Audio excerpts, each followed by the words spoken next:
Friends, അപ്പോൾ നമ്മൾ ഇന്നെ ഹെയർ കട്ട് ചെയ്യാൻ പോകും. എൻ്റെ ഹെയർ ഇപ്പം എനിക്ക് ഇന്നിപ്പോൾ ഇത്ര പോലെ ഉണ്ട് കേട്ടോ. മുറിച്ച് കഴിഞ്ഞ് നോക്കാം നമുക്ക് എത്രയുണ്ട്. ഇത് കാണിച്ചോ, ഇതാ ഇത്രയുണ്ട്.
ഞാൻ എഴുതെടുക്കണ മുടി ഞമ്മൊന്നും അറിയില്ല.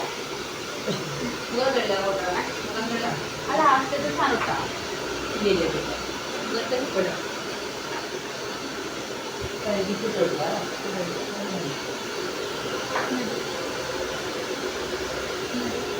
കുമർച്ച നല്ല ഇഷ്ടമായിട്ടോ. കണ്ടോ, ഇത്ര ഉണ്ടായിരുന്ന മുടിയായിരുന്നു, ഇത്രയും ആക്കി കേട്ടോ. അപ്പം ബൈ ബൈ. ഇന്നത്തെ വീഡിയോ എത്രയായാലും ബൈ ബൈ.